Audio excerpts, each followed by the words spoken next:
রাজরাজেশ্বরী সিরিয়ালের আজকের পর্বে দেখা যায় ভবানী বলছে, ঠাকুরপো আমি কটা প্রশ্ন করছি সেই প্রশ্নের উত্তর দাও তো। তখনই ফুল্লরা খুড়িমাকে জিজ্ঞাসা করছে, খুড়িমা আচ্ছা বলো তো, দেবী প্রসাদ দাদাকে এরকমভাবে হুমকি কেন দিচ্ছে ভবানী? প্রসাদের বোন তখনই বলে ওঠে, মা দাদার সিংহলমতির হারটা কিন্তু যুবরানীর কাছেই আছে, যুবরানী এই ব্যাপারটা নিয়ে কিছু ঘটনা ঘটাবে না তো? তখন তার মা বলে ওঠে, তুই চুপ কর দেখিনি, কে কোথা থেকে শুনে বলবে? ওই হারহাবাদে ভিখারি বাড়ির মেয়ে কতটা কি জানে সেটা আমাকে বুঝতে হবে। কোনো চিন্তা করিস না, তোর দাদা নিশ্চয়ই এই ব্যাপারটা মাথায় রেখেছে। আমাদেরকে জানতে হবে ওই হারহাবাদে ভিখারি বাড়ির মেয়েটা কতদূর কি জানে। ওর মুখে আমরা সবটা শুনি, তবেই তো বুঝতে পারবো যে ও কি করবে। তখনই দেবীপ্রসাদ ভবানীকে বলে ওঠে, ভবানী বৌঠান তুমি কি যুবরাজকে বাঁচানোর জন্য আমাকে নিশ্চয়ই কোনো না কোনো দোষের ভাগিদার করে বসাবে, এখনই আমার নামে কিছু না কিছু বদনাম করবে, তাই না? কিন্তু এটা মনে রেখো, নাটোরের ওপর কেউ নয়, তুমিও নয়, যুবরাজও নয়।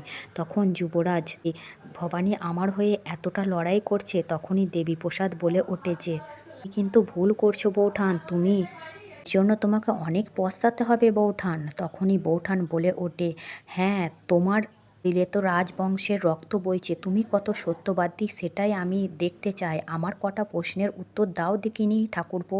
আমার স্বামীর নামে তুমি মিথ্যে কলঙ্কের দাগ লাগাচ্ছ গায়ে, আর আমি এখন কিছু বলবো না সেটা কখনো হয়? আমার স্বামী কতটা সৎ, কতটা চরিত্রবান পুরুষ সে কথা আমি জানি, তুমি জানো না। তুমি মিথ্যে মিথ্যে দোষ চাপাচ্ছ আমার স্বামীর নামে, তার ফলাফল কিন্তু খুব একটা ভালো হবে না। তখনই ভবানী দেবীপ্রসাদের মাথার পাগড়িটা তরোয়ারি দিয়ে ছুঁড়ে ফেলে দেয় এবং তার গলায় তরোয়ারিটা ধরে বলে, প্রসাদ ঠাকুরপো তুমি অনেক বড় ভুল করছো, তার বড় প্রমাণ হলো আমি। এই দেখো সিংহল হার, এই সিংহল হার সবথেকে বড় প্রমাণ। তুমি যুবরাজকে খুন করার চেষ্টা করেছো, আজ তুমি যুবরাজের সিংহাসনের দিকে তাকিয়েছো। আমি বেঁচে থাকতে যুবরাজ বা সিংহাসন কাউকে তোমাকে দখল করতে দেবো না। আমার শেষ রক্তবিন্দু অবধি আমি এই সিংহাসনের মান সম্মান রাখবো আর আমার যুবরাজকে রক্ষা করে যাব। তুমি তোমার গর্দান সামলাও ঠাকুরপো, নাহলে অনেক বড় ক্ষতি হয়ে যাবে।